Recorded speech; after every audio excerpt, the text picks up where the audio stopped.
Whenever we go to flat tow our Sonic, there are going to be several components that we need. One of them is going to be a braking system, so that whenever we press the brakes on our motorhome, our Sonic will slow down with it, and we're not relying on the motorhome to slow everything down.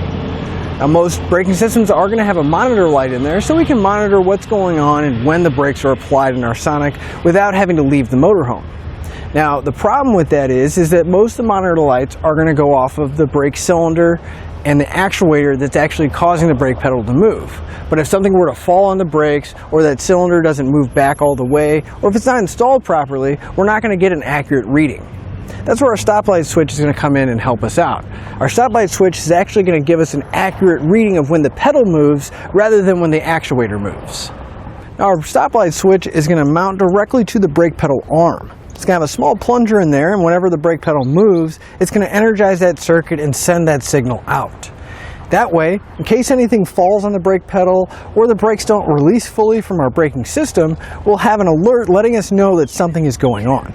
And our stoplight switch kit is going to get power from our fuse box, or we can go directly to the battery, so it'll have power even when our car is in tow mode and the key is in the off position. With vehicles becoming more and more sophisticated, it's getting harder and harder to find the cold side of the brake switch. Now, the cold side of the brake switch is the wire that's on the brake pedal that only activates when we press the brake. There's no power any other time. But our stoplight switch is going to make it easy because it's going to create that signal for us, so we're not going to have to cut or splice into the factory wiring on our vehicle. Our stoplight switch kit is going to come with almost everything we need to get it installed. It's going to come with the switch, the bracket to get everything mounted up, along with some wires and connectors. However, on our Sonic, the fuse tab that comes with the kit is not the correct size fuse tab, so we will need to pick up an ATM low profile fuse tab, which you can find here at etrailer.com. Now, keep in mind, this is only going to be one component of a complete safe flat tow setup. For a whole setup, you're going to need a base plate, a tow bar wiring, a braking system, and safety cables.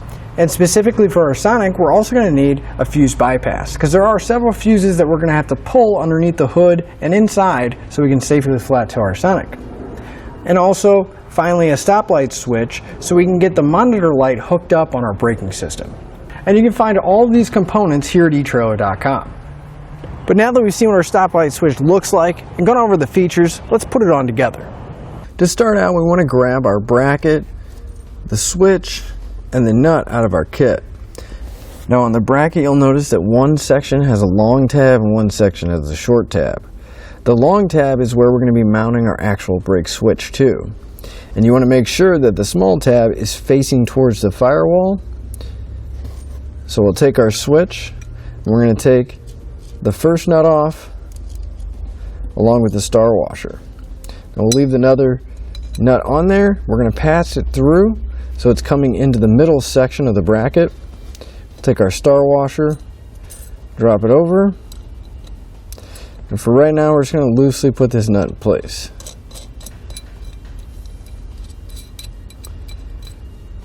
Doesn't need to be real tight, but we want to be able to have it nice and snug so the switch isn't moving around. If we come to the firewall right by the brake pedal, on the right hand side or towards the passenger side, we're going to have this stud that's right next to our gas pedal.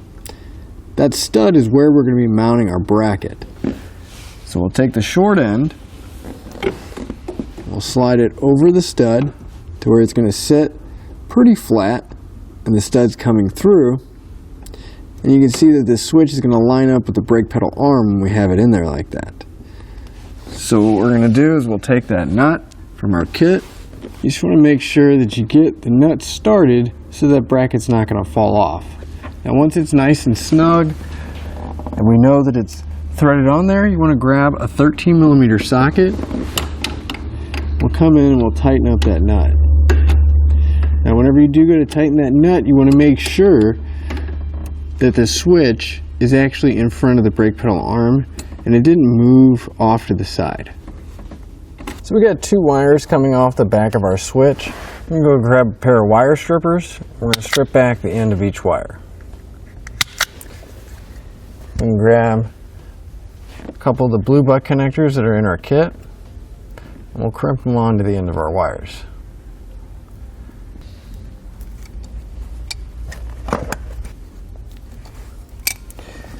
Now And one of these wires is going to go to our monitor light that's for our supplemental braking system. Now this is already ran. We have this black wire here, and that's what's going to go to the monitor light. So I'm going to go ahead and cut the excess off, estimate about how much I need, and we'll strip back the end of our wire.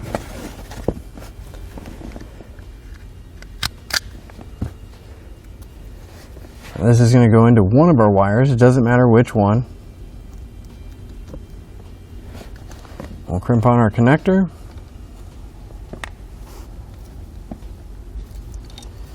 Make sure it's nice and secure.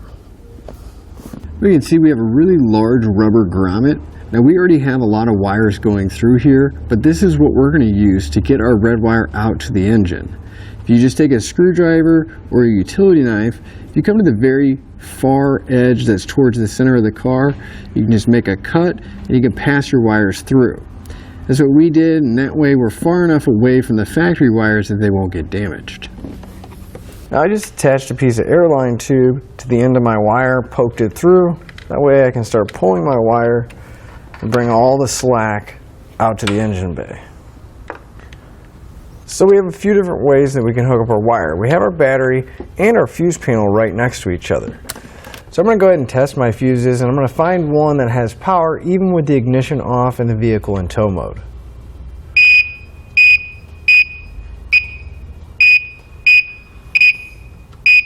This entire row here has power even with the vehicle off, so I'll go ahead and use this bottom one, which is going to be a 10 amp fuse, which is number 18.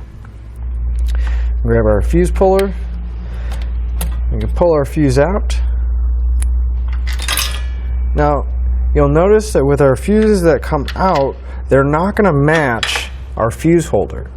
The spades on there are going to be different, and it's just not going to fit inside of there. So we're going to have to use a different style fuse holder. So I have one here. It's the same thing, it's just the style of fuse is different. So we'll take the 10 amp fuse that we pulled out, and this is going to go in the spot closest to the terminals at the end. And since the fuse that comes with our kit is going to be a different size as well, we want to pick up a 10 amp fuse that'll match the fuse holder and the fuses that we have in our Sonic.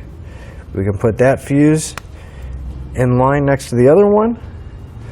We can insert the entire tap into where the fuse would go, and then we can take our wire. It already has a butt connector pre-installed. We can just run our red wire over to the fuse panel and we can crimp it in place. And with our wire in place, you just kind of want to route the wire, take up some of the slack, and then we can put our cover back on.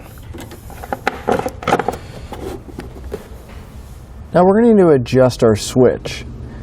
The easiest way to adjust it is if we take our tester, we want to test the black wire, because that's going to be our output signal.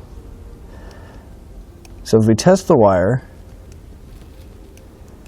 we can see that we're not getting anything, but as soon as I let go of the pedal, make some kind of movement to it, it does start to get a signal.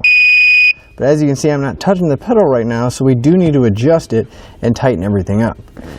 Now if you look at the side of your switch, you'll see a little white plunger sticking out. You want to adjust that to where it's getting pressed inside the switch, and you see more of it the more you press down. To make your adjustments, you want to use a 14 and a 17 millimeter wrench. You'll use the 14 on the back side to either adjust that nut in or out, and then the 17 on the front side by the brake pedal arm, again to adjust it so the switch will either come back or move forward. Whenever you adjust your brake switch, you want to make sure you're not getting power when there's nothing pressing on the brake pedal, and you have about 1/8 of an inch of play, which means that I can still move my pedal just a little bit before that signal comes on. So you want just a little bit of play, about that much, just a free play before that signal comes on. But with everything in, we can take some time to clean up all of our wires under the dash and under the hood.